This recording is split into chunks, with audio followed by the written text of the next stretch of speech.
What are the 10 levels of intelligence in Rick and Morty? Are you actually smarter than Jerry? Think you're smarter than Jerry?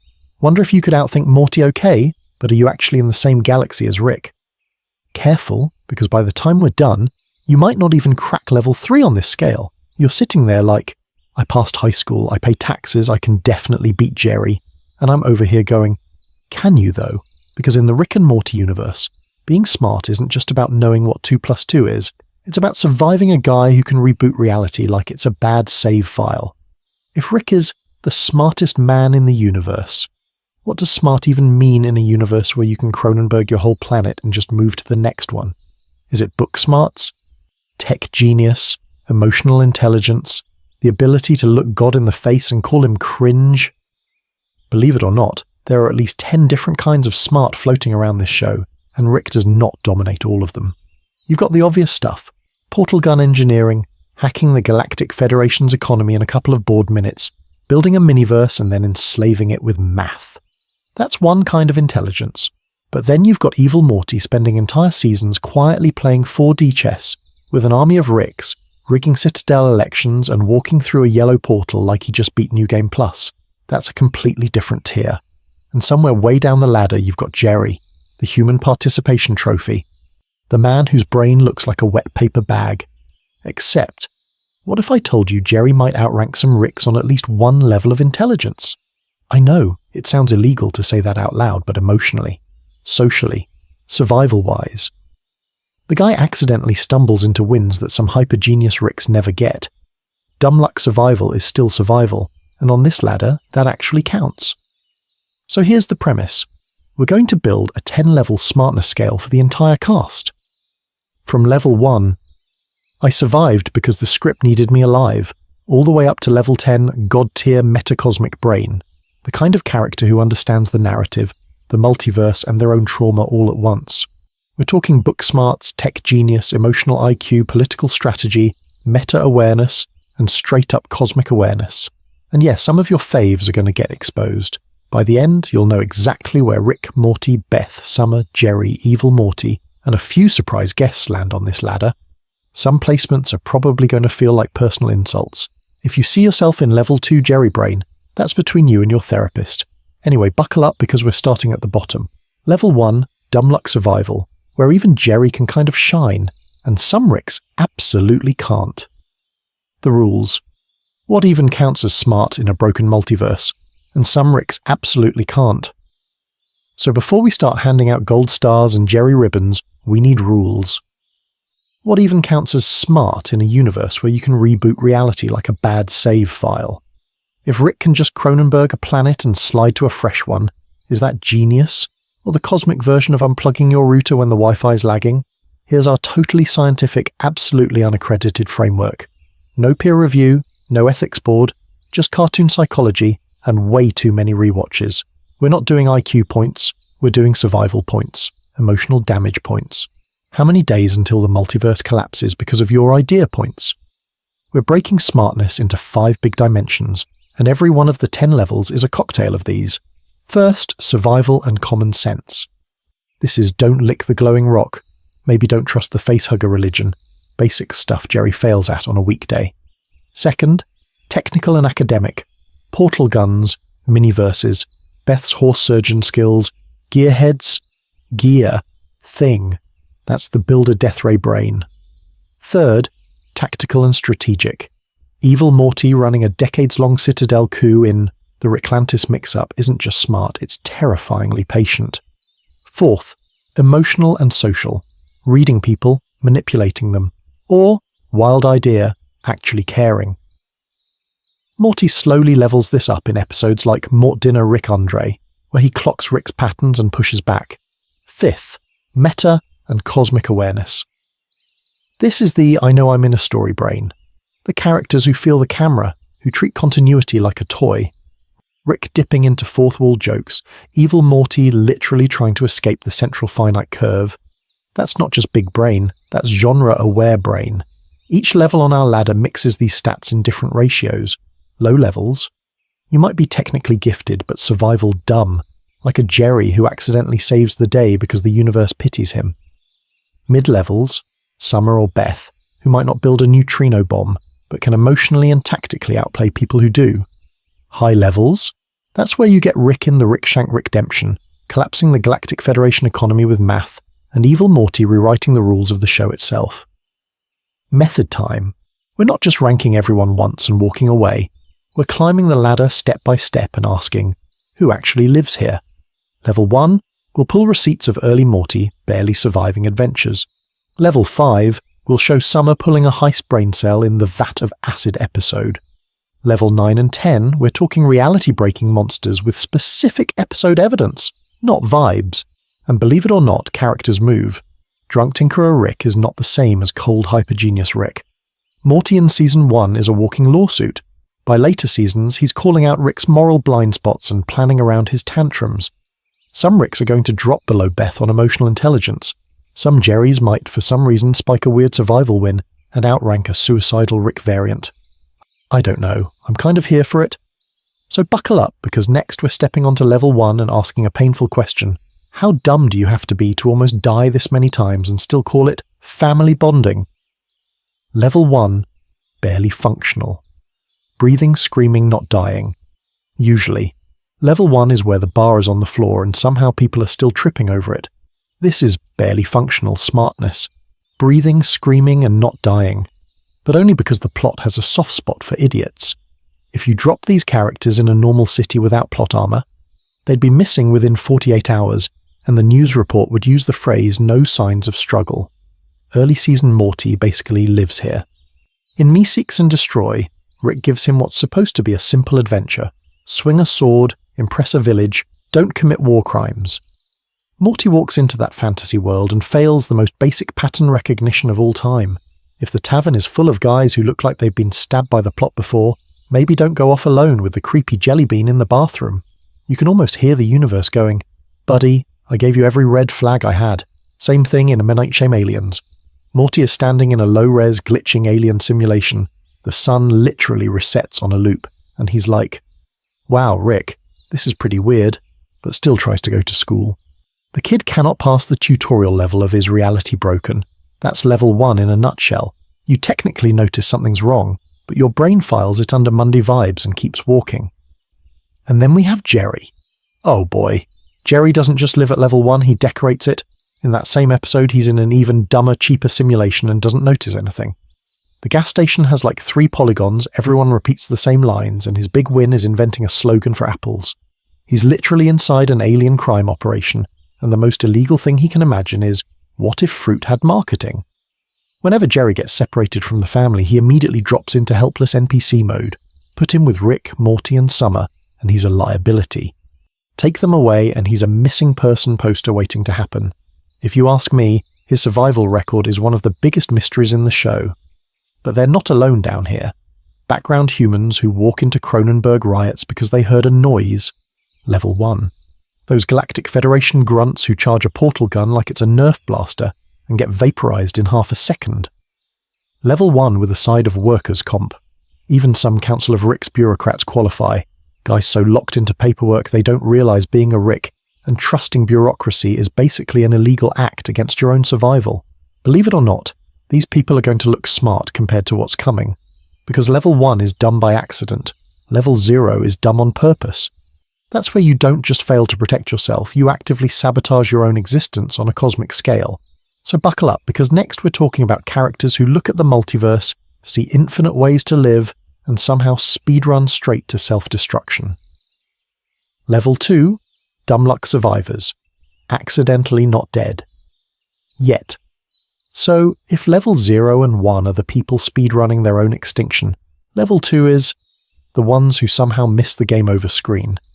You know these people in real life. The coworker who walks into traffic while texting and a bus just barely swerves. That, but in a universe with death crystals and screaming space worms. Level 2 is what I'd call the dumb luck survivors. They don't plan, they don't strategize. The universe, the plot, or pure animal panic just kind of drags them away from the meat grinder at the last second. They're not smart enough to avoid danger, but they're just smart enough to not stay in it. It's like the IQ version of finding a $20 bill in the pocket of pants you never wash. Morty basically lives here for the first season. He starts level 1 clueless, But by episodes like Lawnmower Dog, you can see the upgrade installing in real time. He's in a dream, inside his math teacher's brain, and he has no idea how any of this illegal Inception stuff works.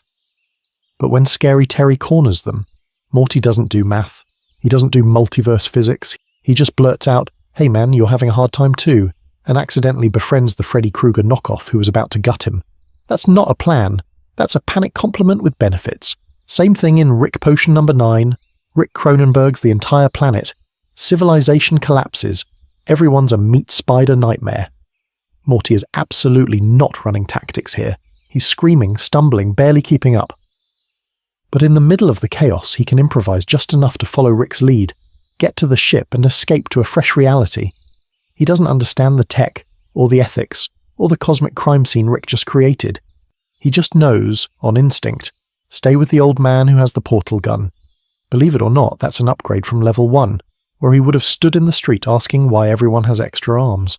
And then you've got Jerry. Oh, Jerry. If level 0 is self-sabotage, Jerry is like the universe's pity project. In the whirly-durly conspiracy, he's on an immortality field space resort, totally out of his depth, and multiple factions are trying to kill Rick. Jerry's cowardice, confusion, and sheer refusal to understand what's going on somehow line up with survival. He bumbles through assassination attempts, accidentally helps, and walks away alive mostly because everyone underestimates him. It's a hell of a survival strategy if you ask me.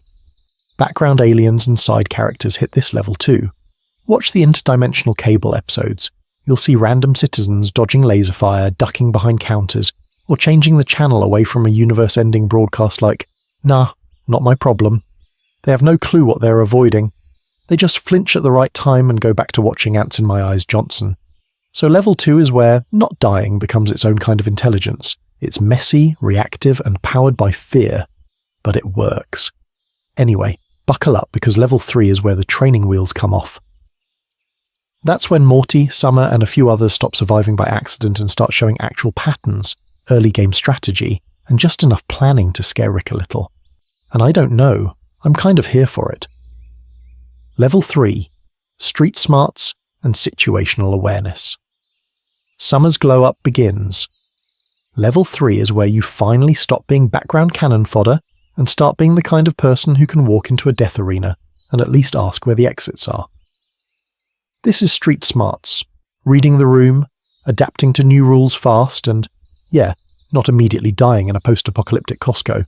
You're not outsmarting Rick yet, but you're definitely not Guy who gets disemboweled in the first 5 minutes anymore, and nobody glow-ups into level 3 harder than Summer in Rickmancing the Stone. She walks into a Mad Max nightmare, sees a guy get his arm ripped off, and her reaction isn't, "Oh my god, Rick, take me home." It's, "Cool new ecosystem. How do I win?" She clocks the hierarchy instantly.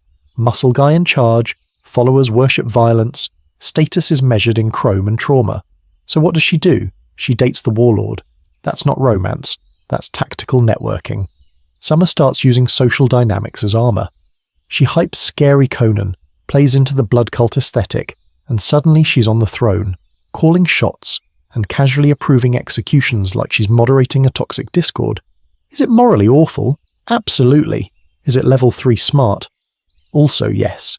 She adapts faster than Rick even expects, which, if you ask me, is a hell of a red flag for a teenager, but also kind of impressive. Meanwhile, Morty's creeping up on this level from the other side. Experience. Early Morty is pure level 2 panic, but by mid-series he's got pattern recognition. He can't write the equations, but he can smell the scam.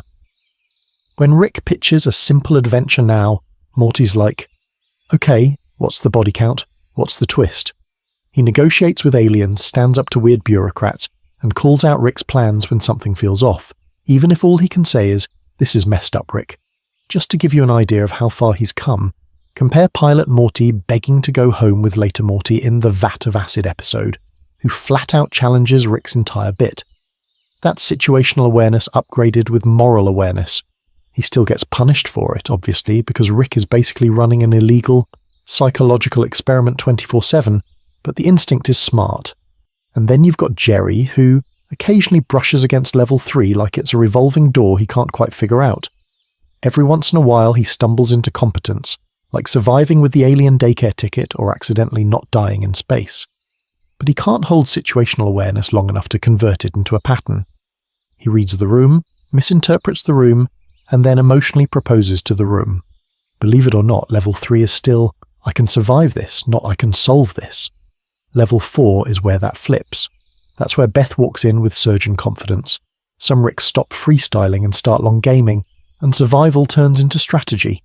So buckle up, because once people start fixing the nightmare instead of just living in it, the power rankings get weird.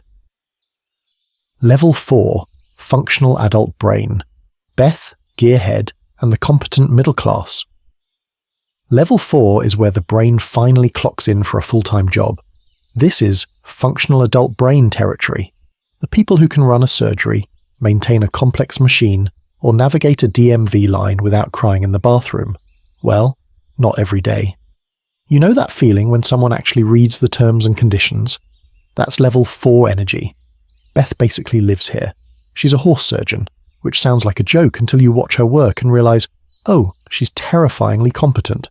We see her calmly operating, making split-second decisions, and not flinching at blood, viscera, or her dad committing intergalactic war crimes in the background. While Rick's busy doing something probably illegal in 3 galaxies, Beth is the one who could actually keep you alive on a table. In The ABCs of Beth, Rick casually hands her a device, and she doesn't just press the shiny button. She understands it. She reverse engineers Fruppyland tech, tracks down childhood trauma, and weaponizes it emotionally in like 10 minutes. That's not god-tier genius, but it's the kind of stable, procedural intelligence real hospitals and real space federations are built on. She can follow Rick's logic, even if she can't rewrite physics the way he does. Then you've got Gearhead and the other tech-adjacent weirdos. Gearhead can talk portal fluid, gear-based culture, and advanced mechanics without blinking. He understands how Rick's stuff works well enough to betray him with it, which is a hell of a reference check. These are the guys who can maintain the warp drive, debug the killbot, and tell you which part of Rick's invention is going to explode first. They're operators, not originators. They live inside the sci-fi system and function at a high level, but they don't make the system. Gearhead isn't inventing a new multiverse. He's reading the manual Rick accidentally left open. If you ask me, level 4 is the IQ range where you can survive in Rick's orbit without instantly dying, but you're still one bad improv from getting Cronenberged. And on the Citadel, a depressing number of Ricks and Mortys are probably hovering around level 4 or 5. Factory worker Mortys, cop Ricks, bureaucrat Ricks filing portal tax forms for days. They're competent inside a pre-built machine, stamping tickets in a fascist Rick economy. They can enforce laws, run elections, and keep the trains on time, but they're not rewriting the timetable of reality. Here's the messed up part. By real-world standards, level 4 is already, wow, genius. Please do my taxes, and also my surgery. Most of us are jerrying our way through online forms while Beth's over here doing interspecies C-sections before breakfast. Believe it or not, if you can understand even half of Rick's technobabble without pausing the episode, you're doing great. But in this universe, level 4 is barely above average. It's middle management for the cosmos. We haven't even hit the people who bend governments, stories, or entire timelines around their will yet. That's where the rankings stop being comforting and start getting scary. Level 5. Tactical brains. Planning, scheming, and not getting instantly murdered. So if level 4 is cosmic middle management, level 5 is where people start actually surviving the meeting. This is tactical brains. Not I can build a laser, but I can walk into a room where everyone has a laser and not get instantly vaporized. You're not god tier yet, but you're definitely the guy everyone wants on their side when the shooting starts. Level 5 is all about planning several moves ahead, predicting how idiots and geniuses are going to react, and using that to not die horribly. It's chess, not checkers. It's the difference between I'm smart and I'm still alive after hanging out with Rick for 3 seasons. Believe it or not, that's a hell of a filter. Take Bird Person. On paper, he looks like a sad, depressed eagle man who talks like a voicemail. In practice, he's a battlefield tactician and political operator. This is the guy co-running an entire resistance against the Galactic Federation, while Rick is off doing science crimes for fun. He knows how to coordinate troops, pick alliances, and choose when to back Rick, and when to quietly judge the hell out of him. Bird Person understands Rick's flaws better than Rick does. He knows Rick is emotionally radioactive, but he still makes a long-term loyalty play. I will show up when it actually matters. Wedding ambush, prison break, post-resurrection identity crisis, he's there.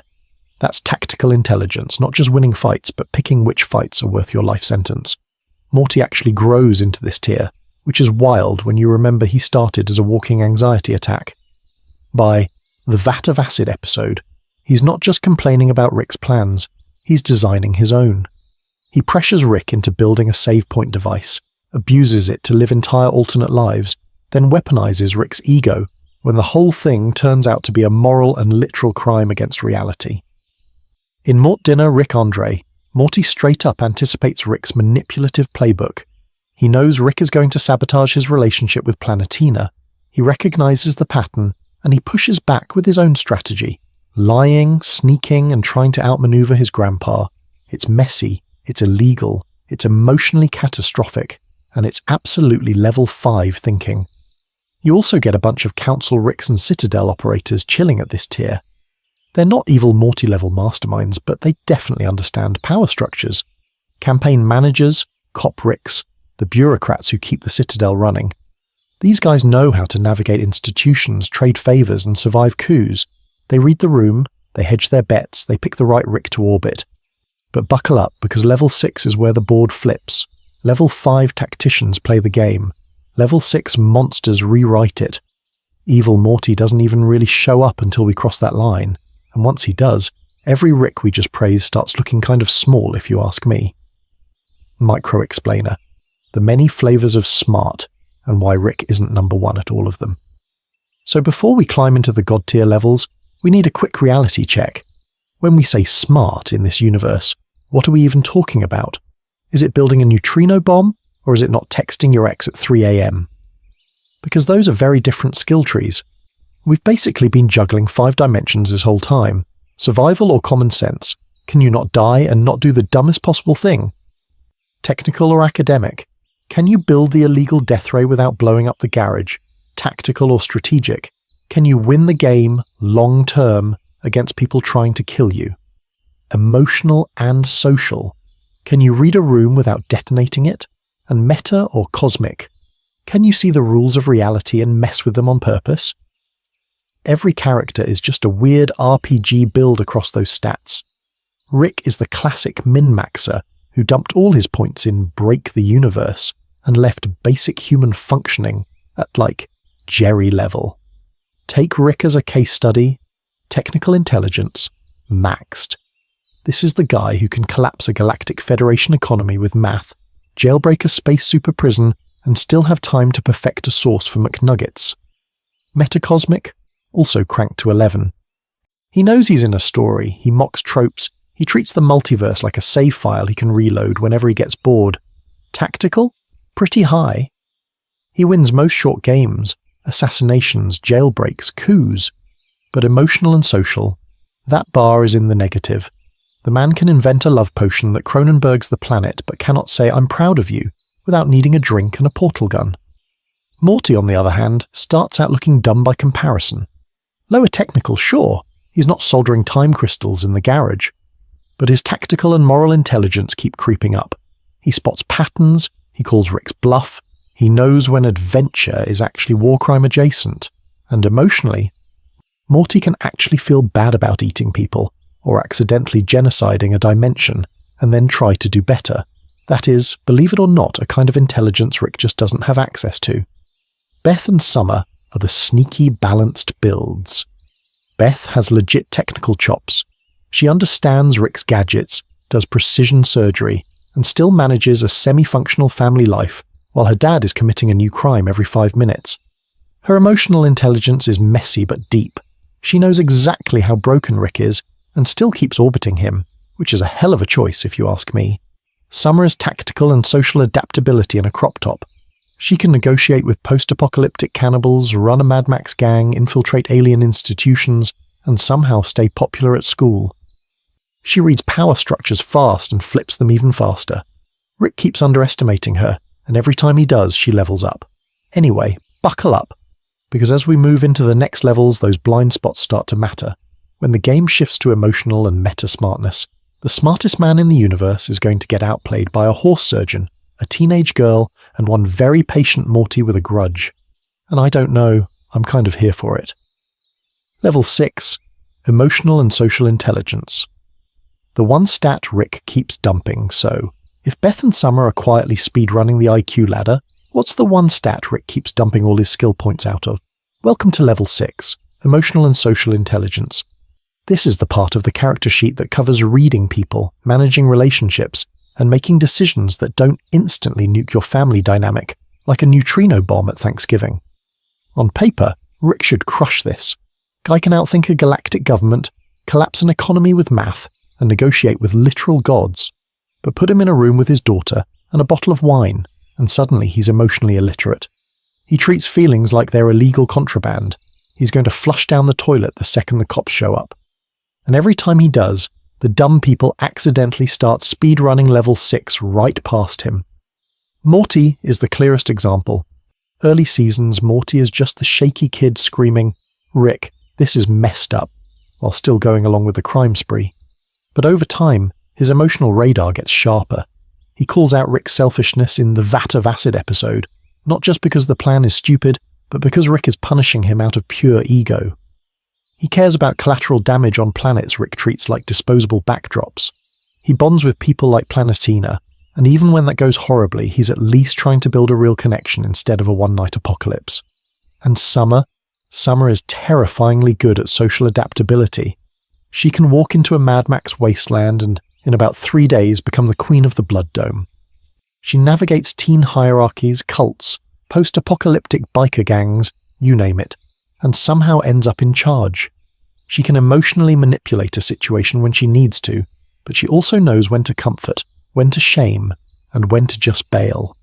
Rick keeps underestimating her because she's just a teenager, but if you ask me, she's speedrunning charisma while he's still arguing with a talking cat. Now, believe it or not, we have to defend Jerry. A little. Jerry's a disaster in most categories, but level 6 gives him a few surprise wins. His relationship with Kiara? On paper, it's a rebound train wreck. In practice, he's honest, vulnerable, and actually earns her respect. He cries, he admits his fears, he doesn't try to big-brain his way out of feeling small. That's emotional intelligence, even if it's wrapped in maximum cringe. So here's the scary question. Does any of this emotional smartness actually matter in a universe where you can reboot reality, Cronenberg your planet, and just move to a new timeline when you screw up? Rick acts like it doesn't. Feelings are optional DLC, but evil Morty? His entire plan is built on understanding how Ricks treat Mortys, how systems abuse the weak, and how resentment festers over years. That's level 6 turned into a weapon.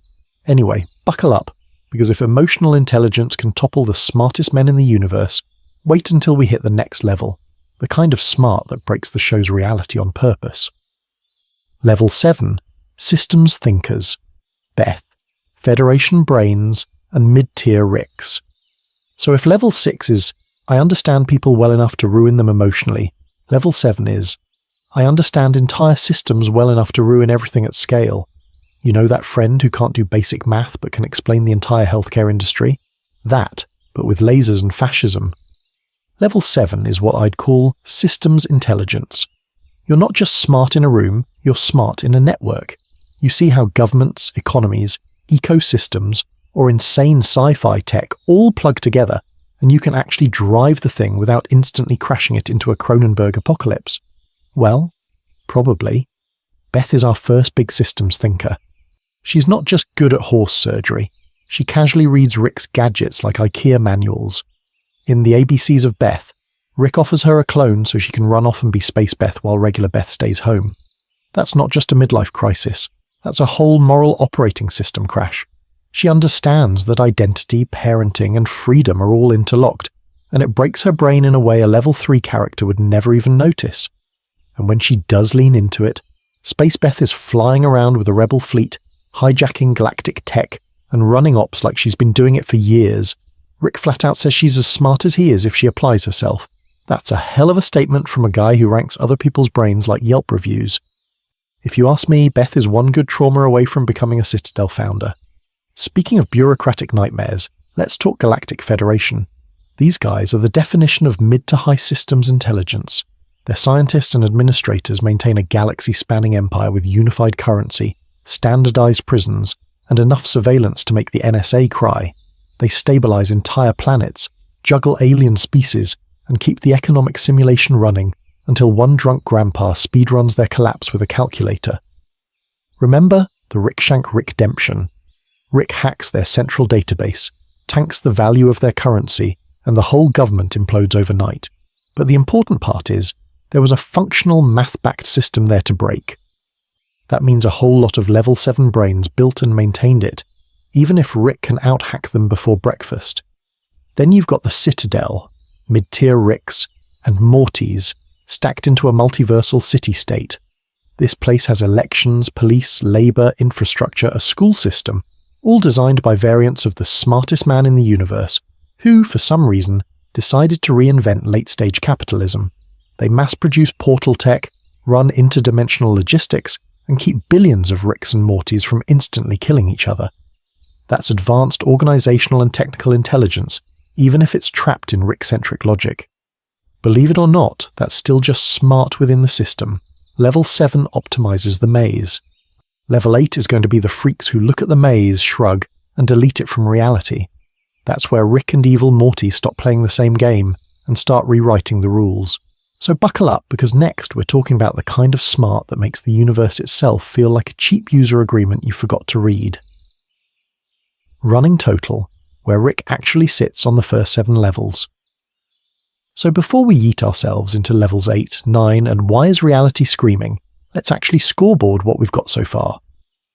Because if you just heard, Rick is the smartest man in the universe and checked out, you're missing how lopsided this man's brain build really is.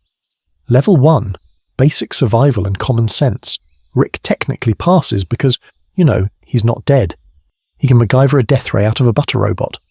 But emotionally, in a crisis with his family, he drops to like level 0.5. Remember autoerotic assimilation?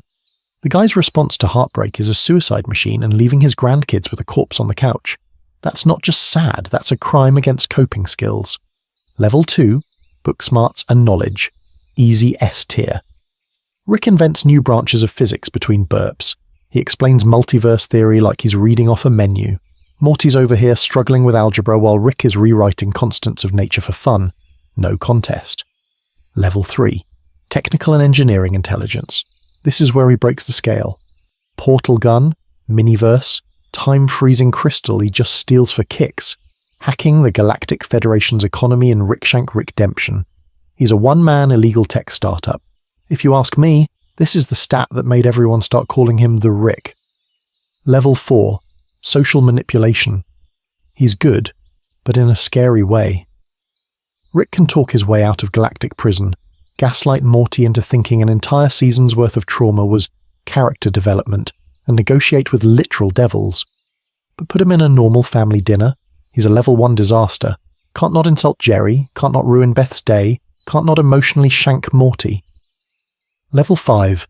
Emotional intelligence. This is the F tier. This is not ruining Christmas and not abandoning timelines territory, and Rick is speedrunning the worst possible outcomes. Cronenberging Earth, ditching that reality, and moving the family into a replacement universe? That's, what, life without parole in the empathy department. Morty's the one who actually feels bad and attends the metaphorical funerals. Level 6. Systems and strategic thinking. Again, S tier. He topples governments, manipulates the Citadel economy, and plays 5D chess with entire timelines. But compare that to Morty's rising curve. Morty's starting to see patterns, call Rick on his BS, and plan around him in episodes like the Vat of Acid episode. Rick's still better, but Morty's XP bar is glowing. Level 7. Meta-awareness. Rick knows he's in a story. He winks at the camera, mocks continuity, and treats the universe like a cheap user agreement he definitely didn't read. But he's not alone up here. Evil Morty, Bird Person, even Gearhead in his weird little way, they're all sniffing that higher level game. Meanwhile, Beth is this balanced mid to high build, Solid medical intelligence, decent systems thinking. Emotionally damaged but not totally cooked. Summer's tactical stat is climbing fast. She can pivot in a crisis, run a Mad Max wasteland and call Rick's bluff. And Jerry? Believe it or not, Jerry might actually outrank some Ricks in raw emotional availability. The man is a walking L, but he'll cry with you, which is more than Grandpa Warcrime over there. So our running total, Rick is S tier in tech and systems, C tier in social, and F tier in not turning your loved ones into collateral damage. He passes levels 1 to 7 on paper, but his spread is so chaotic it's basically illegal. And buckle up, because levels 8 to 10 are where smart stops meaning test scores and starts looking like godhood, narrative control, and straight-up existential horror. You think Rick's dangerous now? Wait until being clever means deciding what kind of universe gets to exist at all. Level 8. Hyper-technical genius. Portal guns, brain parasites, and math terrorism. So if levels 1 to 7 are Rick getting straight A's in every subject while burning the school down, level 8 is where he just builds a new school out of raw math and spite. This is hyper-technical genius. Not just being good at science, but bending reality with code, hardware, and whatever's in that disgusting hip flask. You don't pass this level by studying. You pass it by accidentally committing war crimes every time you open your toolbox. Level 8 smart means you can invent reality warping tech, hack a galactic economy before breakfast, and solve problems with equations that probably count as illegal in at least 12 dimensions. And nobody embodies that better than Rick in The Rickshank Rickdemption. Remember, the Galactic Federation throws him in their most secure prison, mind probes him, chains his brain to a simulation, and he treats it like a puzzle app on easy mode. How long does it take him to escape? A few simulated minutes and one fake Szechuan sauce monologue. He doesn't just break out of prison, he jailbreaks the concept of government. Rick hijacks a Federation agent's brain, jumps simulations, hacks their central servers, and then casually attacks their currency. By changing a few numbers, he crashes the entire galactic economy. Whole star systems go from we run everything to we can't afford rent, because one drunk grandpa did some math terrorism in their mainframe. That's not just a prison break, that's regime change as a side quest. And that's the scary part. This is casual for him. The portal gun alone is a level 8 flex. Infinite universes, instant travel, and he keeps it in his coat like it's chapstick. Then you've got microverses and miniverses. Rick literally enslaves whole civilizations inside car batteries by tricking them into inventing electricity for him. That's engineering, cosmology, and colonialism all in one gadget. If you ask me, that's a hell of a user manual. Brain parasites. He builds tech to detect entities that rewrite memories and hijack consciousness. Death crystals? He casually uses probability branches of his own demise like a Netflix recommendation algorithm for how to die. Believe it or not, just to give you an idea of how far past normal genius this is, most people struggle to set up their Wi-Fi. Rick is optimizing his kill screen. Are there other level 8s? Sure. Some Council of Ricks clearly understand portal tech. A few Federation scientists and Citadel tech elites can at least read his blueprints without their eyes bleeding. But even among Ricks, C-137 is the apex predator in this category. Everyone else is doing science. He's doing science as a weapon. But here's the problem. Does being the best toy maker actually make you the smartest overall? You can build god-tier gadgets and still lose the long game. And buckle up, because level 9 is where raw IQ starts losing to strategy, narrative awareness, and people who realize the smartest move might be outsmarting Rick himself. Level 9. Master Strategists. Evil Morty, and the long game. Level 9 is where the science fair kids grow up into full-blown war criminals. This isn't just, I built a death ray in my garage. Level 9 is Master Strategist territory. Characters who don't just understand systems, they weaponize them over years to pull off one specific terrifying goal. And Evil Morty? Yeah, he's the valedictorian of that class. Go back to the Ricklantis mix-up. You think you're watching some goofy Citadel anthology, bunch of Ricks and Mortys doing cop shows and coming-of-age stories. Cute, right? Then the episode quietly reveals you've been watching a political thriller the whole time, with one Morty running for president. That's your first clue you should probably buckle up. Evil Morty doesn't storm the Citadel with a portal gun. He does something way scarier. He runs a campaign. He infiltrates the system that was literally built to keep Mortys at the bottom, plays the I'm just a humble underdog card, and manipulates public opinion like he's binge-watched every corrupt election on C-SPAN. Every speech, every assassination attempt, every random crisis is pre-rigged, so no matter what happens, he wins. If he dies, he becomes a martyr. If he lives, he's the strong leader who survived a Rick-backed coup. That's not just big brain, that's "I've simulated this election 1,000 times in my head" brain. Rick blows up governments in an afternoon. Evil Morty quietly replaces one over an entire lifetime of planning, and then we get the central finite curve reveal. This is where his intelligence goes from "wow, that's illegal" to "oh, cool, he's committing war crimes" on the concept of narrative itself. Evil Morty figures out that most realities are basically curated propaganda. A fenced-off chunk of the multiverse where Ricks are always on top, always the smartest guy in the room, and Mortys are emotional bubble wrap. His plan is not to rule that prison, he wants out of it. The yellow portal isn't just a cool colour swap. It's him punching a hole through the Rick ego bubble and escaping into universes where Rick isn't the main character anymore. Just to give you an idea of how insane that is, Rick spends the whole show flexing about being the smartest man in the universe. Evil Morty looks at the paperwork and goes, "Yeah, but who wrote the universe?" Rick can destroy systems. We've seen him tank a galactic economy with math, topple empires between bathroom breaks, and emotionally nuke his own family for a joke. Evil Morty can subvert and replace systems. He's colder, more patient, and way more willing to let people underestimate him for decades. If you ask me, Rick is the perfect level 8, god-tier toy maker. Evil Morty is the kid who steals the toy, rewrites the rules and sells you the DLC.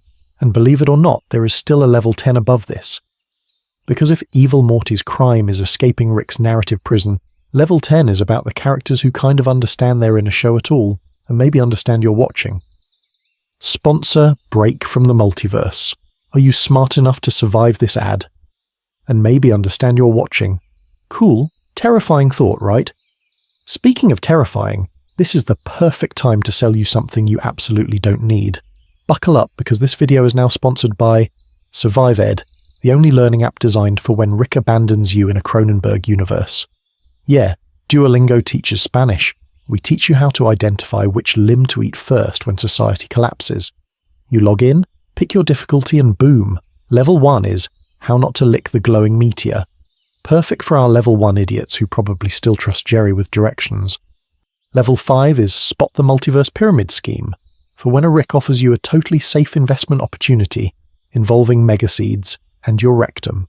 And level 9, that's the Evil Morty tier, how to topple a government and still remember to use a coupon code. Because believe it or not, even Evil Morty is not paying full price. This man engineered a Citadel coup. He's not skipping 20% off with code I-hate-Ricks. Now you might be asking, what level of smartness do you need to not click skip ad right now? According to SurviveEd's fake research, level 3 brains skip instantly. Level 7s let it play in the background to support the creator, and level 10s already pirated the ad-free version of reality 3 timelines ago. SurviveEd comes with some amazing features. Worried Rick replaced you with a slightly taller clone? We've got a module for that. Check your serial number without losing an eye. Afraid your family is just a backup family Rick keeps in emotional cold storage? We've got guided meditations for that too, narrated by a legally distinct bird-person knockoff, who keeps reminding you that love is a chemical error and your death will be statistically irrelevant. Feeling existential dread because you realized every time Rick dies, another Rick slides in like a save file. Don't worry, our premium tier unlocks Accepting You're Expendable 101. It's like therapy, if therapy also graded you on how efficiently you could loot your own corpse. Anyway, quick recap while your brain catches up. We've climbed from level 1 mouth breathers who would probably drink the time travel bleach, all the way up through gadget gremlins, social manipulators, and straight into level 9 masterminds like Evil Morty, who treat multiverse lore like a suggestion. We've only got one tier left, the reality-breaking, meta-aware freaks who kind of see the script. Oh, and SurviveEd just rolled out a new course, Processing Your Feelings Like a Functional Human. They tried to get Rick to beta test it. He opened the app, saw the word feelings, called it illegal in 3 galaxies, and immediately disintegrated his phone. Which, if you ask me, is a hell of a product review. Why did he react like that? What kind of brain is so smart it treats emotions like a hostile alien species?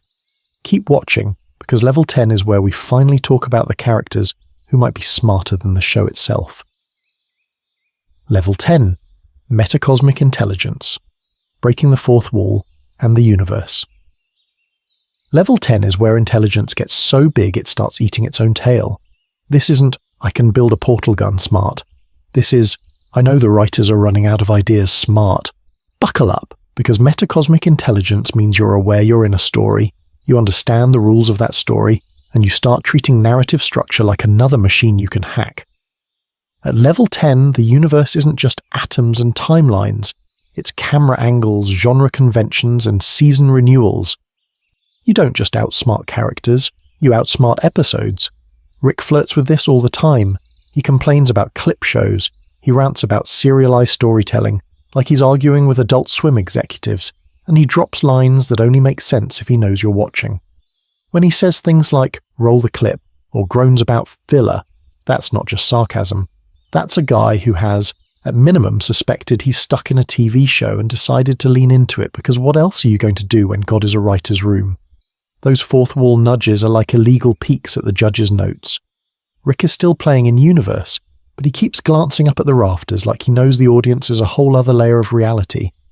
He's genre savvy about tropes, about the reset button, about how no one really stays dead.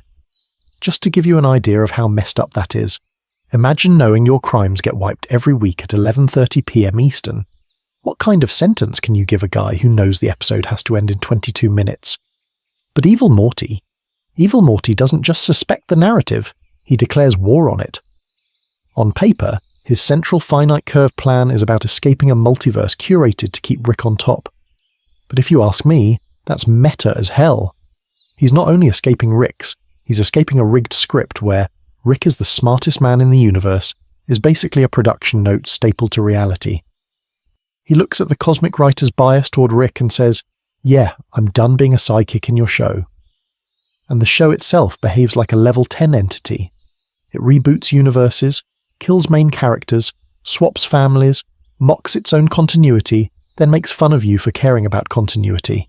It's constantly committing narrative war crimes, fake resets, fake canon, fake emotional growth that gets undercut the next episode. Believe it or not, the series is smarter about its own storytelling than most of the characters are about physics. But here's the catch. Every time someone gets close to this god-tier awareness, they look miserable. Rick drinks. Evil Morty leaves everything behind. The show keeps asking if any of this actually matters. So is level 10 intelligence the ultimate upgrade, or just a fancy way of being permanently clinically correct and emotionally dead inside? Keep watching, because the next level down might be the only kind of dumb that can actually save you. Ranking Rick. Which levels does he actually own? And where does he flop? Okay, so now that we've stared into the level 10 abyss and watched it stare back, let's actually rank Rick on every level and see where the smartest man in the universe completely eats pavement. You ready to put numbers on this guy's brain? Buckle up. Levels 1 through 4, that's the easy part. Basic survival, functional adulthood, everyday problem solving, cultural literacy. Rick blows straight past those. He can jury rig and escape from a death planet while blackout drunk. He can navigate alien DMV lines, barter with space mafias, and still remember where he parked the ship. But here's the catch. His self-destructive spiral is like level 0 energy. Drinking himself into a coma, trying to kill himself in autoerotic assimilation, intentionally tanking his own life. That's not a guy optimizing survival. That's a guy speedrunning it. Level 5 is tactical intelligence, and this is where Rick starts getting illegal. He invades the Galactic Federation prison, hacks their economy, and collapses an entire government with math in the Rickshank Rickdemption. That's not just smart, that's war crime smart. In a straight strategy game, your average Rick is a raid boss. He anticipates traps, sets counter-traps, then booby-traps the counter-traps just to be petty. Jump to level 7. Systems thinking. Rick doesn't just understand gadgets, he understands ecosystems. He builds a miniverse, then that miniverse builds a microverse, and suddenly Rick is running a whole stack of oppressed civilizations like a living battery farm. Horrifying, definitely. But it proves he can see every feedback loop, every incentive, every failure point. Just to give you an idea of how far that goes, He breaks the entire galactic economy by changing one number. Who does that on a Tuesday? Level 8 is hyper-technical genius. Portal gun, freeze time, clone farms, memory editing hardware. He can basically speedrun a PhD in any field by existing near it. Other Ricks worship his blueprints. Evil Morty literally hijacks Rick Tech because it's the gold standard of, please don't let this fall into the wrong hands, and, well, too late. But then you hit level 6, emotional and social intelligence, and Rick faceplants. The man who can solve interdimensional calculus cannot have a healthy conversation with his daughter. He negs Morty, sabotages relationships, and repeats the same attachment crimes for decades. He knows love is real, he admits he's a bad friend to Bird Person, and then keeps being a bad friend. That's not ignorance. That's emotional malpractice. If you ask me, Jerry might actually outrank him here, and that's a hell of a sentence. Levels 9 and 10 are where it gets spicy. Rick has meta-awareness. He jokes about episodes, genres, narrative resets. He plays 5D chess with time travel rules. But Evil Morty uses that same awareness to escape the story. He manipulates Citadel politics, weaponizes the special Rick-Morty bond, and walks out of the central finite curve entirely. Rick bends the narrative. Evil Morty breaks it. So where does that leave us? Rick isn't smartest at everything. He's maxed out in a few terrifying stats, tactics, systems, tech, and catastrophically underdeveloped in others, which, believe it or not, might be exactly why people like Morty, Beth, and even you have a shot at outgrowing him in the levels that actually make life worth living. And the scary part? The next section is going to ask whether that uneven build is a bug, or the final awful feature of being Rick Sanchez. Morty's curve from level 1 Panic Goblin to level 7 Moral Strategist. So if Rick is this uneven, broken raid boss of intelligence, where does that leave Morty? Because Morty starts this show at like level 1 Panic Goblin, Season 1. Morty is scared, confused, and technically only surviving because Rick drags him along and the plot needs a short kid to scream at. Remember those early adventures? Morty's shaking, begging to go back to school, getting his bones shattered in M. Night Shyamalan Aliens, and trusting Rick even when Rick is clearly doing something wildly illegal and probably war crime adjacent. That's level 1 to 2 smart. No systems thinking, just vibes and trauma. He doesn't outthink the universe. He just reacts to it while Rick speedruns God mode. But somewhere around mid-series, Morty starts leveling up. Slowly, spitefully. He begins questioning Rick out loud instead of just whimpering in the corner. In the Vat of Acid episode, he doesn't only complain about Rick's fake death trap, he demands a better story, a better device, a better way to live than Rick's nihilist improv. That's a hell of a shift. From emotional chew toy to product manager of Rick's chaos. And when Rick gives him the save point remote, Morty shows tactical thinking Rick doesn't even bother with. He tests it, experiments, optimizes his dating life, and then spirals into full war crime montage. It's dark, but you watch him make decisions, adapt, and stack consequences in his head in a way early season Morty could never handle. He's not smarter than Rick on tech, but he's suddenly very smart at using Rick's tech to chase what he wants. By later seasons, Morty's sitting at level 5 to 6 on our little curve. He can plan, he can read people. In Mort Dinner Rick Andre, he understands the cost of Rick's beef with Mr. Nimbus before Rick does. Morty sees the time-dilated wine world escalating into generational holy war, and keeps trying to de-escalate while Rick is like, hey, funny bit. Morty is the one counting the bodies, Rick is counting punchlines. That's where Morty starts to outgrow Rick in moral intelligence. He knows the emotional sentence attached to every portal gun shortcut. He remembers the Cronenberg world. He remembers burying his own corpse. Rick calls it Tuesday, Morty calls it trauma. And then you get these flashes of level 7 systems thinking. Morty begins anticipating Rick's patterns. He hides info, manipulates expectations, and tries to outmaneuver Rick emotionally, like when he pushes back on adventures, sets boundaries, or uses Rick's guilt as leverage. He's not building a portal gun, but he's building a psychological map of the guy who did. Believe it or not, that's terrifying. Because if the show runs long enough, Morty might hit level 9 and become a second Evil Morty. A Morty who's done apologizing, done pleading, and starts weaponizing all that hard-earned pattern recognition against every Rick in sight. And, yeah, please, no. I don't know, I'm kind of here for it as a concept, but one multiverse-breaking Morty is enough. Anyway, buckle up, because if Morty is the moral strategist climbing the ladder, the next question is, what happens when someone like evil Morty stops climbing and just kicks the whole ladder into the sun? Beth versus Rick, the smartest. Sanchez, you're not taking seriously enough.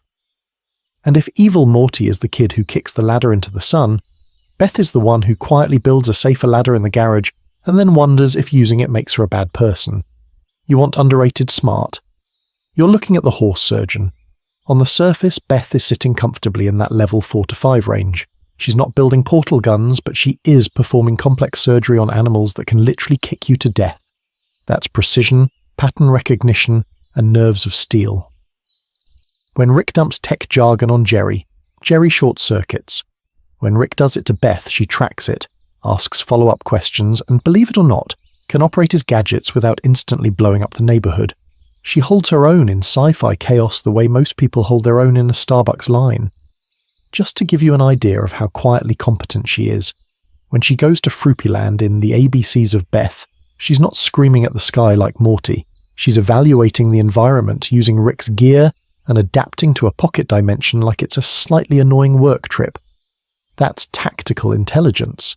She's not the loudest brain in the room, but she's definitely the one who reads the manual. But Beth's real upgrade is emotional and moral complexity, and that's where things get dark.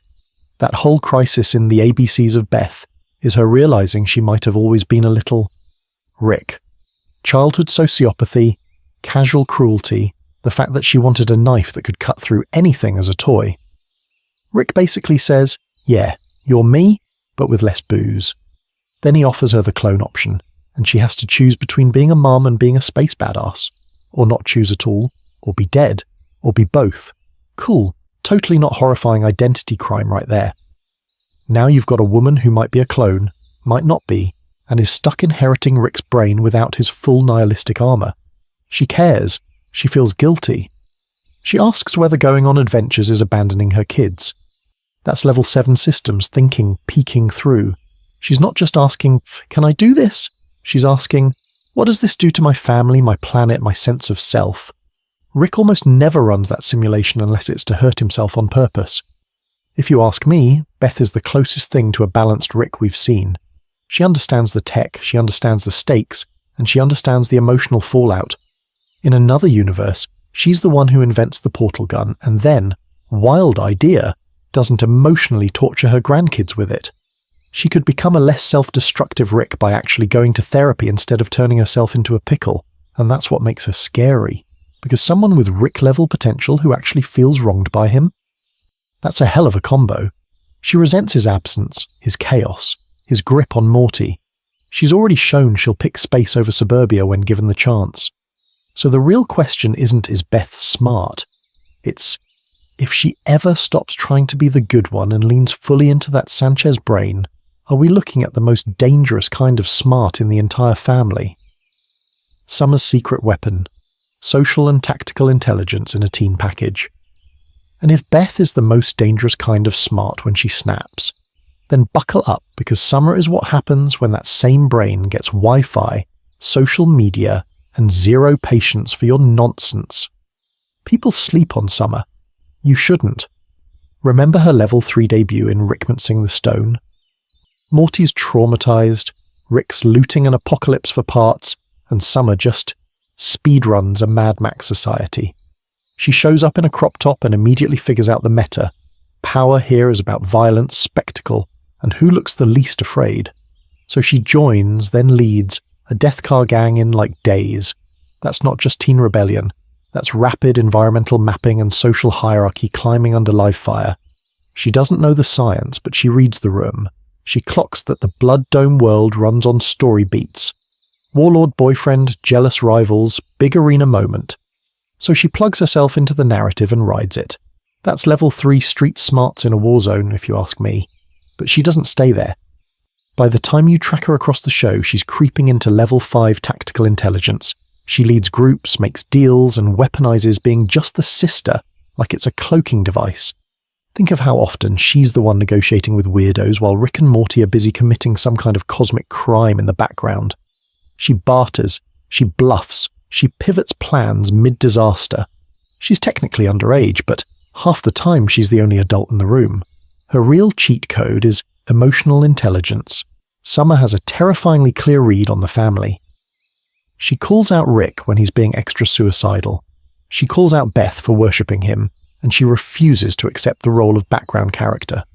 That "I'm my own person, and I'm not waiting for you to notice" energy. That's a hell of a shield in a house where love is conditional, and the garage is an OSHA violation. Just to give you an idea of how dialed in she is, when Rick tries to sideline her, she doesn't beg to be included, she negotiates. She knows his ego, she knows his boredom threshold, and she plays them. You're going to leave me out? Fine. Enjoy your lame adventure without your best chaos multiplier. And Rick caves.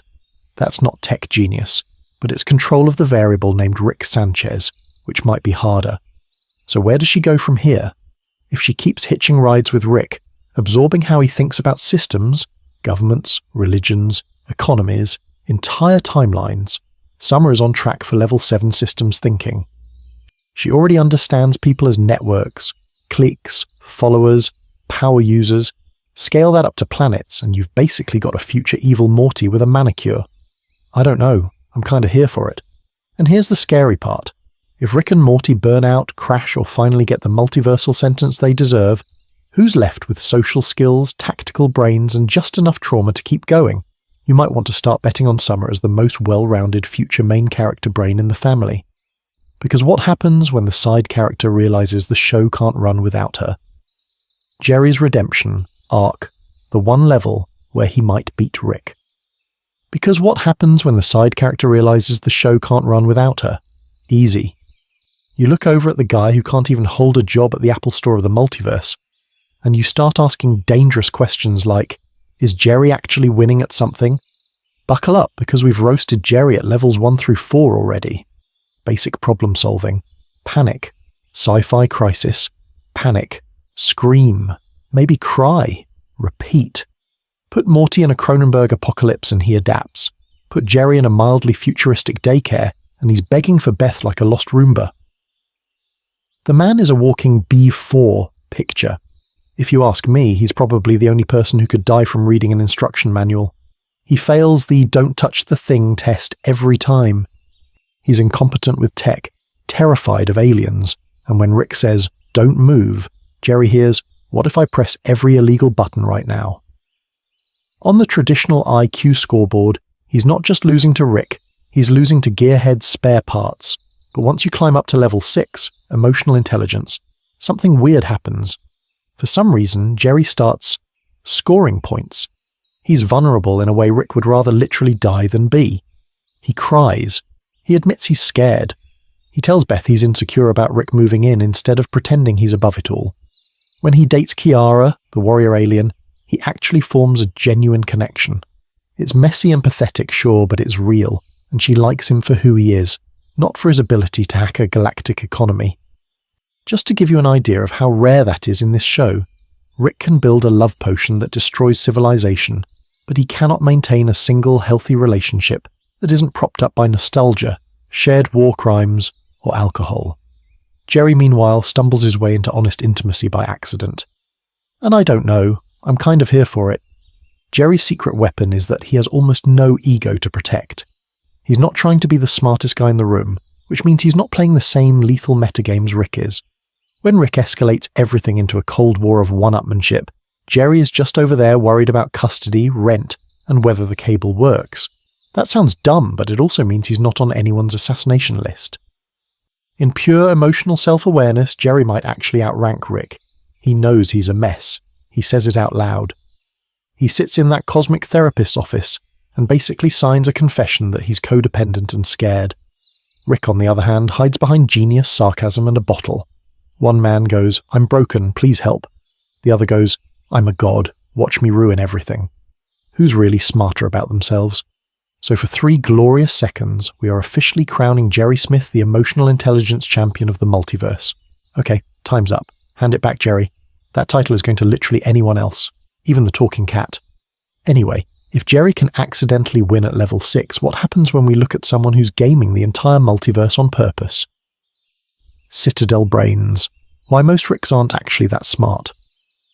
If Jerry can accidentally fumble his way into level 6, what happens when you build an entire city out of people who actually think they're smart?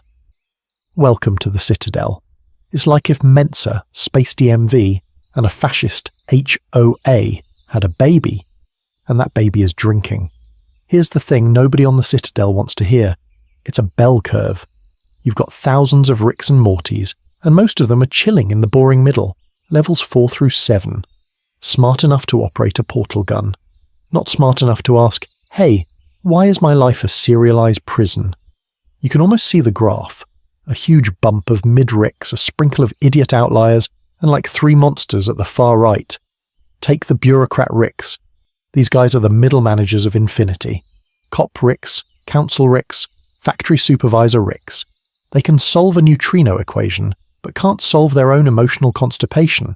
They're running elections, policing Mortys, processing paperwork on cross-dimensional crime, but they're not breaking the system. Rick C137 looks at the Citadel and blows it up. A Citadel Rick looks at the Citadel and fills out Form 27-B so he can get a new badge by Friday.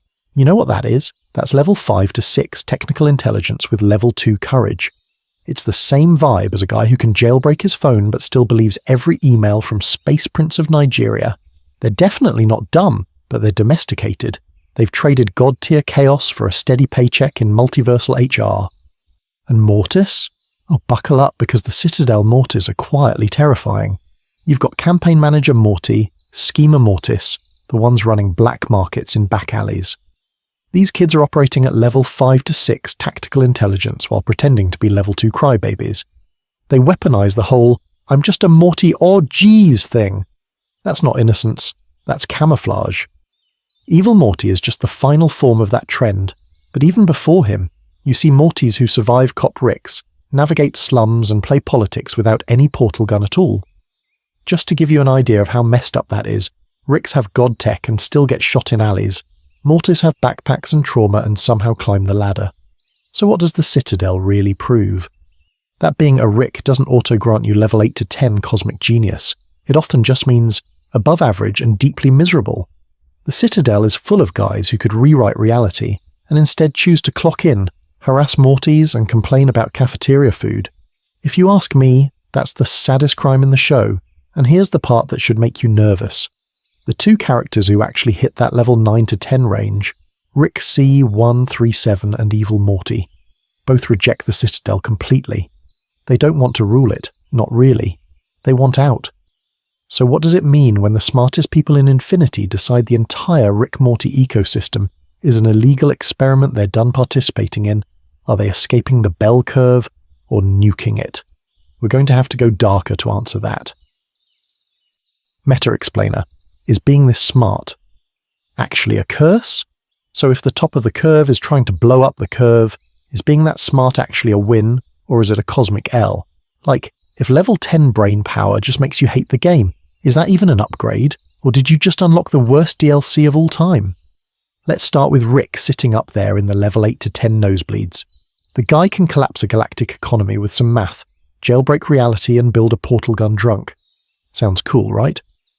Except his daily routine is, wake up, invent god-tier tech, emotionally abuse Morty, drink until he forgets he cares about anything, repeat.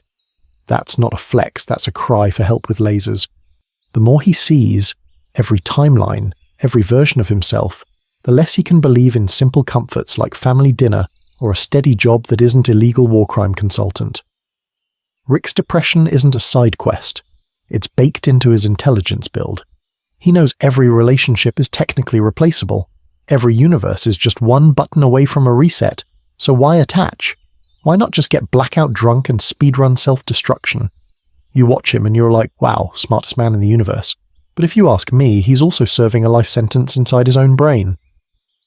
Now slide over to Evil Morty, our level 9 to 10 rival champion. Same altitude, different weather. Rick drowns in feelings and tries to smother them with liquor. Evil Morty just deletes them. This kid engineers an election, manipulates thousands of Ricks, weaponizes the Citadel, and then casually wipes an entire multiversal control system off the map. No hesitation, no visible guilt, no Oh geez, Rick. Just cold, efficient annihilation. That's what level 10 starts to look like. You've done the math on suffering and freedom and decided empathy is an inefficient use of processing power. He's not crying in the garage, he's cutting the garage out of the universe. You kind of want to cheer, and then remember he just turned infinity into roadkill. Meanwhile, Morty and Beth are hanging out in that level 6 to 7 elevator, and it's a hell of a lot messier, but also more human. Morty's getting smarter, more strategic, calling Rick out when the body count gets too high. Beth can read Rick's tech, match his logic, and still desperately wants some kind of moral framework where her family isn't just NPCs in Rick's speedrun. And here's the cursed question. Is level 6 to 7 actually the sweet spot? Smart enough to see the system not so smart you auto-flag life as pointless malware.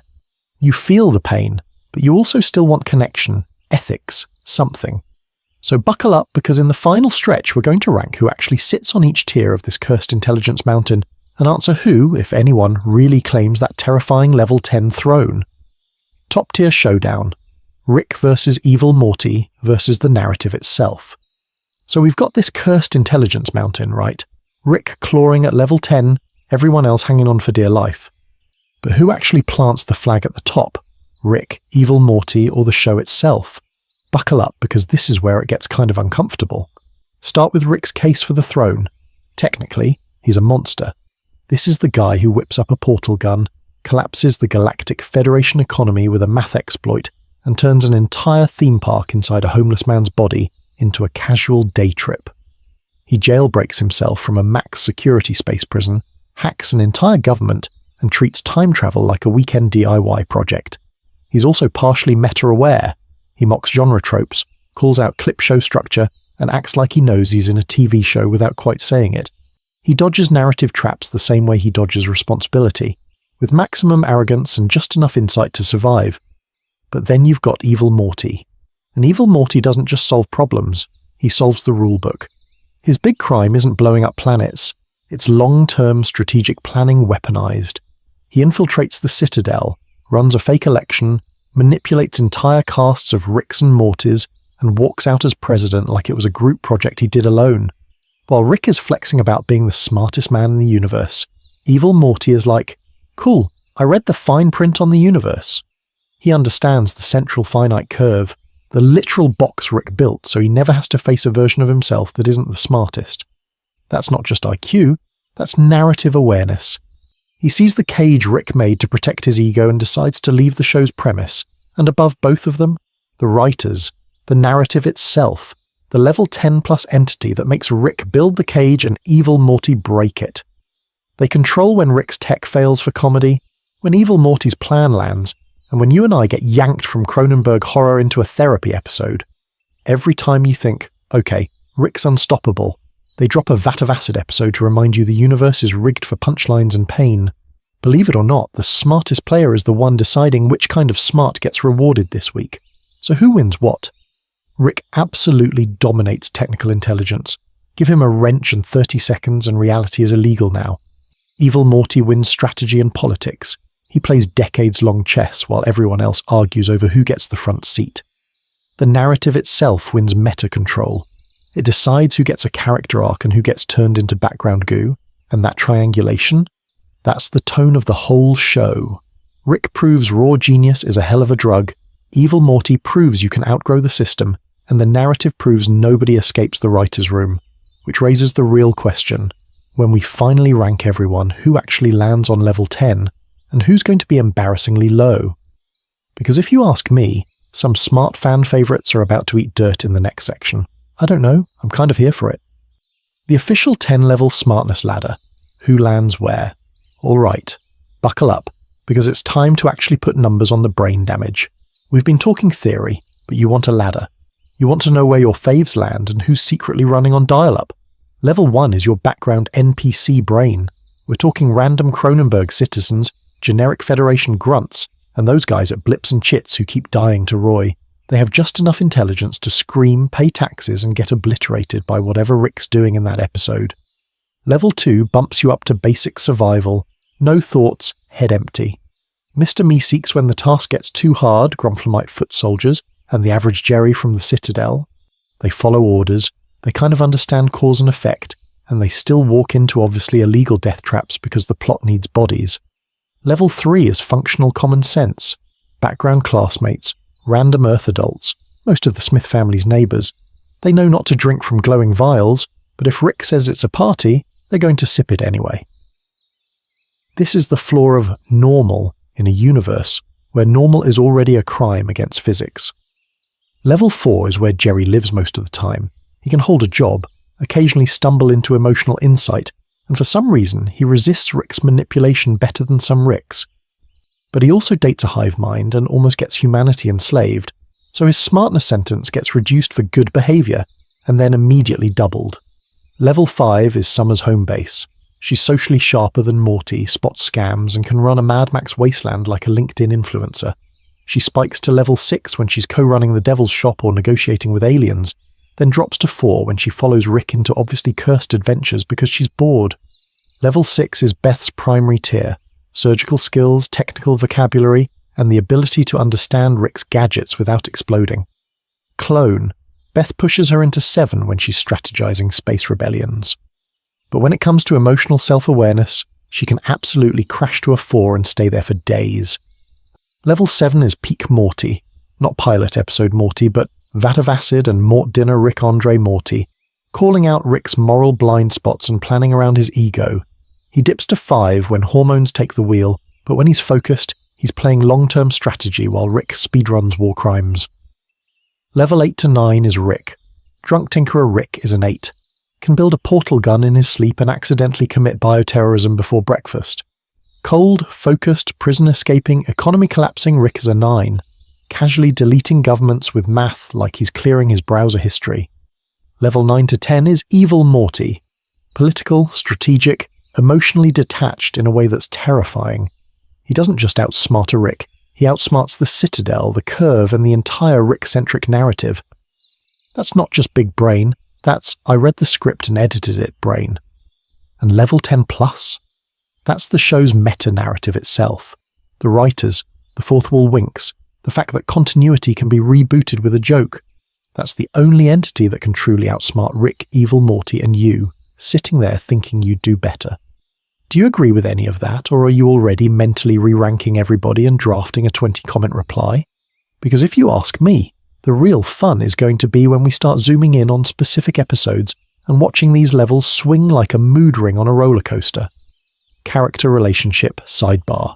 Smartness versus being a decent human. So while your brain is busy doing the galaxy brain tier list math, let's slam on the brakes for a second and talk about something way less fun. Being a decent human being. Because if you rank this family by raw IQ, you get one list. If you rank them by, would I trust you to babysit for 48 hours, you get a horror movie. Rick is the poster child for that gap. Smartest man in the universe. Zero interest in showing up to Morty's parent-teacher conference. This is a guy who can collapse a galactic economy with a spreadsheet, but school talent show at 7 p.m. might as well be written in dead language. He'll save Earth on a Tuesday, then emotionally vaporize his grandson on a Wednesday because he's bored. You know that time he Cronenberged their whole reality and just bailed to a fresh one? That's not just illegal science, that's deadbeat dad energy with a portal gun. Morty, on the other hand, starts out as the emotional chew toy, but his smartness curve is glued to his conscience. He's learning pattern recognition, tactical lying, how to survive Rick. But he still goes to the spaghetti funeral because he feels bad. Who does that in this show? He's begging Rick to pick non-murder options, trying to protect Summer, trying to keep his parents together, even when the universe is basically screaming, "Give up, kid!" If you ask me, that's a hell of a flex. Staying kind in a world that keeps rewarding cruelty. Beth is where it gets really messy. She's got Rick's brain hardware and his emotional malware. She can track his tech, follow his logic, and, believe it or not, she kind of likes the chaos because it makes her feel special. But that same smartness is what keeps her stuck in this toxic orbit. She knows Rick is a walking crime scene for CPS. She knows leaving the kids with him is basically child endangerment with extra laser beams, and she does it anyway because I'm my father's daughter.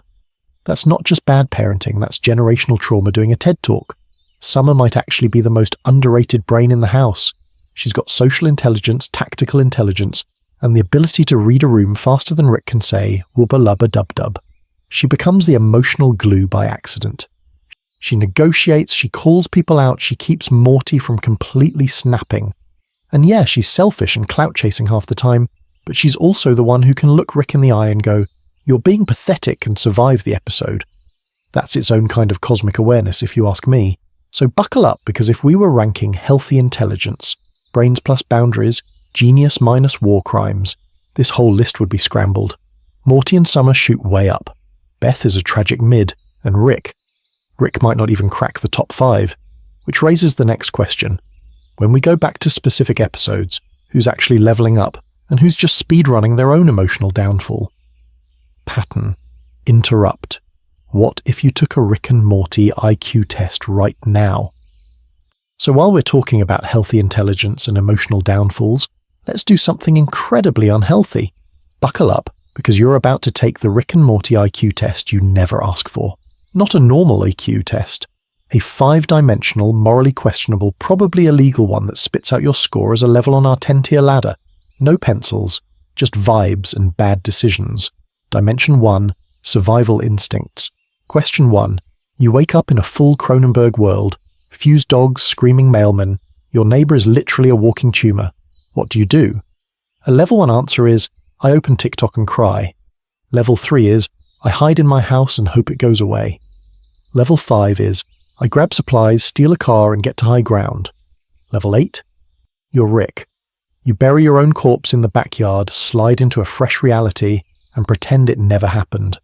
That's not just survival, that's strategic nihilism. Dimension 2. Technical problem solving. You're handed a busted portal gun and told, fix it or you're stuck in the Jerry daycare forever. Do you stare at it and push random buttons? That's level 2. Watch a YouTube tutorial and maybe not die? Level 4. Reverse engineer it, jailbreak the safety and add a coffee dispenser. That's level 7 to 8 Rick territory. You're not just fixing the crime scene weapon, you're upgrading it. Dimension 3. Emotional choices. A talking cookie begs you not to eat it because it has dreams. Level 1 you goes, free snack. Level 3 you hesitates, then still eats it at 3 a.m. Level 5 you puts it in a jar and spirals about ethics. Level 6 has the uncomfortable self-awareness to say, if I eat you, it's about my trauma, isn't it? Believe it or not, that's Morty on a good day. Dimension 4. Strategic planning. Hive mind shows up, says, date me, we'll fix the galaxy. Level 2 is, cool, hot aliens. Level 4 is, wait, that's a crime against consent. Level 7 is, evil Morty brain. You pretend to play along, plant failsafes, and already have a backup universe mapped out in case this goes full Unity meltdown. That's where the long game lives. Dimension 5. Meta-awareness. You notice when the universe is acting like a TV show. Level 3 you goes, weird coincidence. Level 5 you calls the trope. Level 9 you realizes you're in a bottle episode, weaponizes it, and starts speedrunning character development to escape. If you're honest, you're probably hovering around level 3 to 5 on most of these, with the occasional level 6 emotional spike and full level 1 decisions when you're doom scrolling at 3 a.m. And I don't know, I'm kind of here for it. Because compared to a universe where Rick's brand of genius gets you genocides, multiverse body counts, and a life sentence longer than time itself, being normal smart starts to look like a blessing. Anyway, keep your fake score in mind, because as we dive back into specific episodes, you're going to see exactly who's quietly leveling up, and who's just racking XP in self-destruct. Dark side of level 10, why Rick keeps trying to turn his brain off. And speaking of racking XP and self-destruct, buckle up, because level 10 smart comes with a hell of a price tag. You know how we've been hyping Rick as this god-tier brain with cosmic awareness and meta-level IQ? Cool. Now imagine being that smart and realizing that in an infinite multiverse, every choice, every love story, every special moment is just one of infinite rerolls. That's not just depressing, that's weaponized nihilism. Rick doesn't drink because it's quirky. He drinks because sobriety is basically an illegal substance in his own head. Look at his greatest hits of Please Turn My Brain Off. The garage suicide attempt in autoerotic assimilation isn't just a sad scene, it's level 10 awareness crashing into level 0 will to live. He sees a universe of copies, dead ends, and alternate Beths, and his conclusion is, yeah, I'm done. Only the machine malfunctions, and his sentence is more days alive in a reality he doesn't respect. Same deal with memory manipulation in Morty's Mind Blowers. This man literally built a system to delete his own worst moments and Morty's. That's not just avoiding guilt. That's trying to surgically lobotomize the emotional side effects of genius. He's too smart to lie to himself, so he industrializes forgetting. Just to give you an idea of how dark that is, imagine being so aware of your trauma that instead of therapy, you build a cosmic USB hub for pain. And then you've got the relationships he keeps nuking on purpose. Unity? He bails the second real intimacy might make him care about something. Bird person? He weaponizes that friendship, drags him into illegal rebellions, gets him killed, and then resurrects him as a cyborg reminder of his own toxicity. Family? He literally abandons entire universes, including Cronenberg Earth, like they're bad saves in a video game. If you ask me, that's not apathy. That's a guy who's convinced attachment is a design flaw. Compare that to Morty and Beth. Morty's seen Cronenberg corpses of himself, watched planets die, sat through Rick's worst crimes, and he still wants connection. He still wants Jessica, still wants his parents together, still argues about what's right. Beth? She's painfully aware her dad is a walking war crime, but she keeps trying to be needed, to be loved, to be more than Rick with horse surgery. They feel the same existential burn Rick does, just without the God mode cheat codes, and they don't immediately reach for the bottle or the memory eraser. So Rick's coping strategy at level 10 is basically stay drunk, stay detached, stay busy, or you'll notice that nothing matters, and that matters. His attempts to dull his intelligence, or at least its emotional blast radius, are a tragic side effect of being too smart in all the wrong directions. He's cosmically brilliant and emotionally bankrupt, which raises the real nightmare question. In this show, does anyone actually manage to be smart and happy at the same time? Or does climbing the higher levels automatically put a target on your joy? Keep that in mind, because the next character we're about to rank might be the closest thing to an answer, and you're probably not going to like who it is. Is there a healthy level of smartness in Rick and Morty? So if Rick at level 10 is cosmically brilliant and emotionally bankrupt, where's the sweet spot? Is there a version of smart where you don't end up drunk crying in a space garage or committing light genocide before breakfast? If you ask me, the healthy zone in this universe is probably levels 5 through 7. You're smart enough to see patterns, understand people, and kind of read the cosmic room, but not so galaxy-brained that you realize every choice is meaningless in an infinite multiverse. That's the point where intelligence stops being a party trick and starts being an existential crime against your own happiness. Level 5 is like competent adult who pays taxes and occasionally Googles philosophy. Level 6 is, I understand systems and my own trauma, unfortunately. Level 7 is where you start to glimpse the metastructure of reality, but you can still enjoy a movie without screaming about narrative determinism. Rick lives at 9 to 10. He sees the code. Everyone is an NPC. No wonder he's miserable. Morty, Beth, and Summer, though, they keep bouncing in and out of that 5 to 7 band, and that's why they haven't completely shattered. Yet. Morty goes from confused sidekick to the kid who calls out Rick's moral blind spots in episodes like the Vat of Acid episode, where he literally anticipates Rick's petty revenge. That's not dumb. That's level 6 emotional pattern recognition with a side of my grandpa's illegal. Beth is a whole other beast. She's a skilled surgeon, she can follow Rick's tech, and when Space Beth shows up, you realise she's got the raw material to be Rick with better hair, but she still cares about being a mum, even when she's bad at it. She'll spiral, sure, but she doesn't abandon the idea that relationships matter. That's textbook level 7, high-functioning, self-aware, and one bad day away from supervillainy. Summer might actually be the most stable of the three. She's socially sharp, strategically sneaky, and somehow keeps her sense of self even while ruling post-apocalyptic wastelands or dating a literal devil. She suffers, she gets humiliated, but she also keeps hope, friends, crushes, and TikTok-level priorities. Believe it or not, that basic teenage delusion that the future might not totally suck is a feature, not a bug. All three of them get hurt by knowing too much about Rick and the multiverse.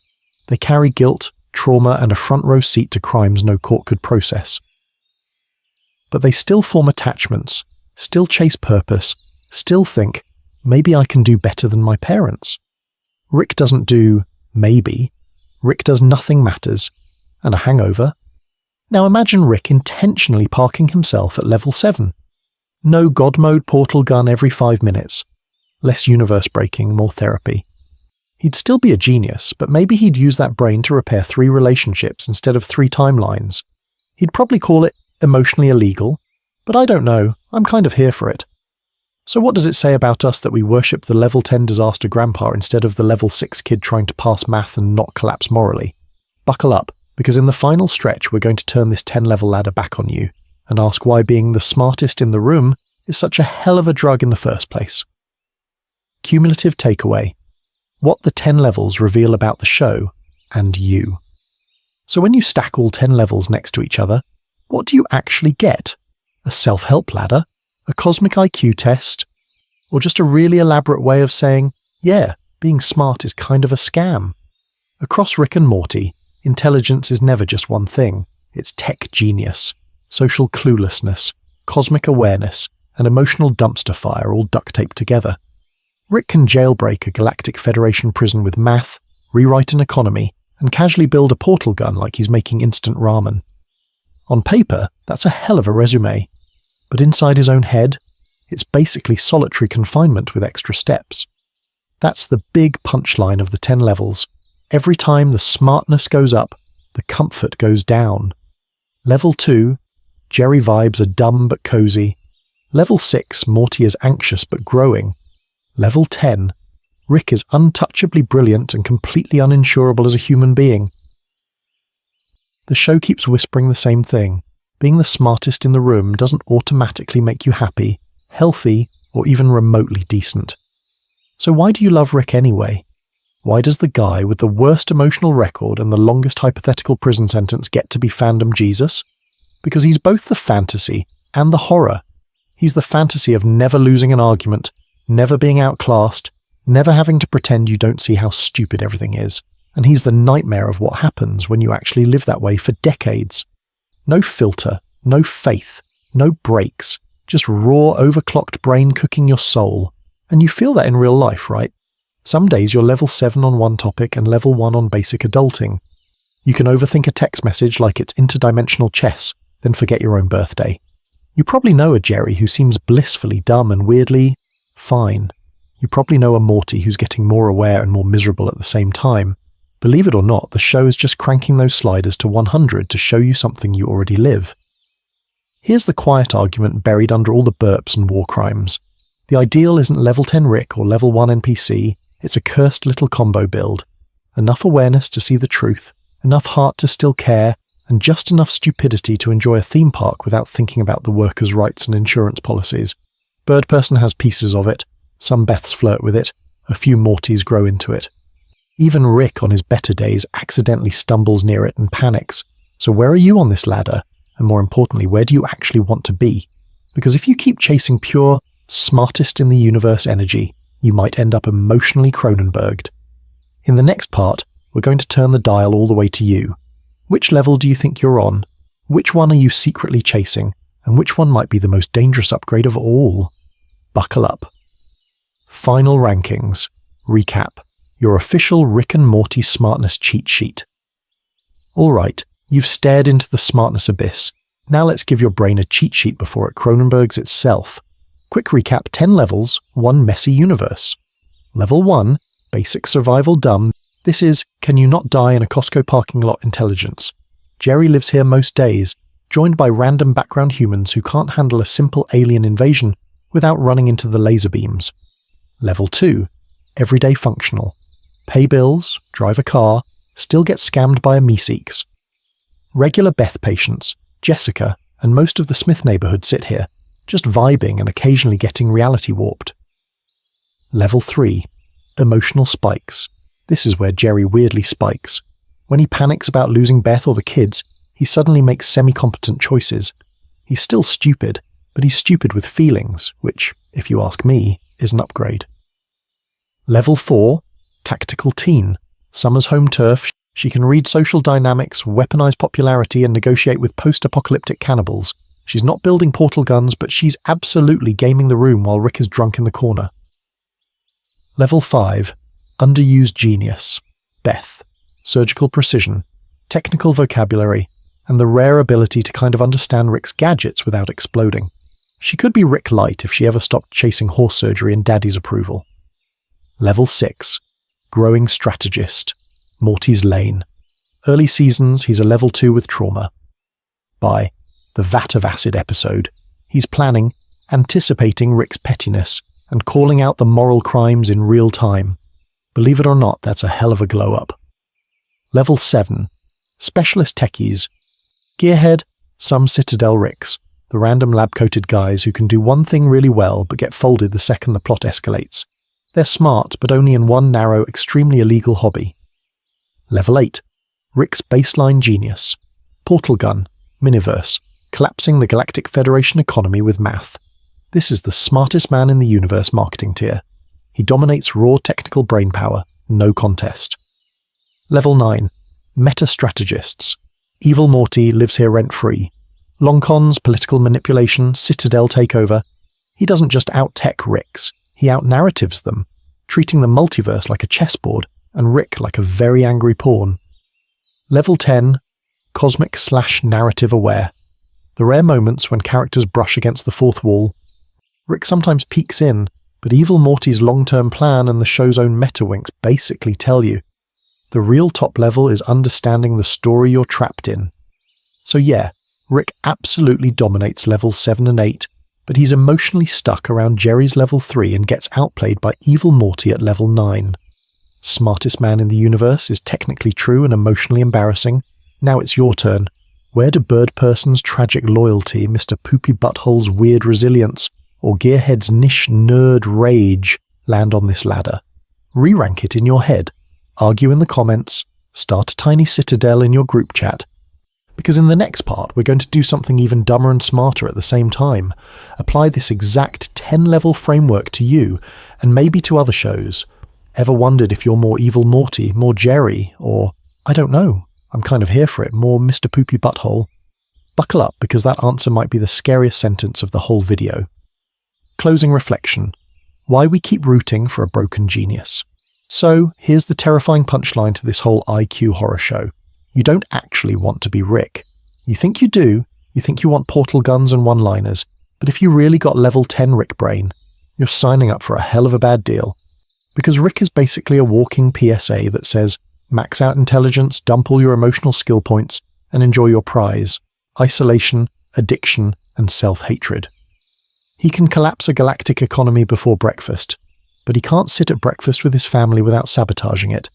That's not just a crime against the universe, that's kind of a crime against himself. He keeps winning every battle, and somehow still losing his own life. You see it everywhere. The dude can jailbreak reality, but he can't stay sober for 3 days.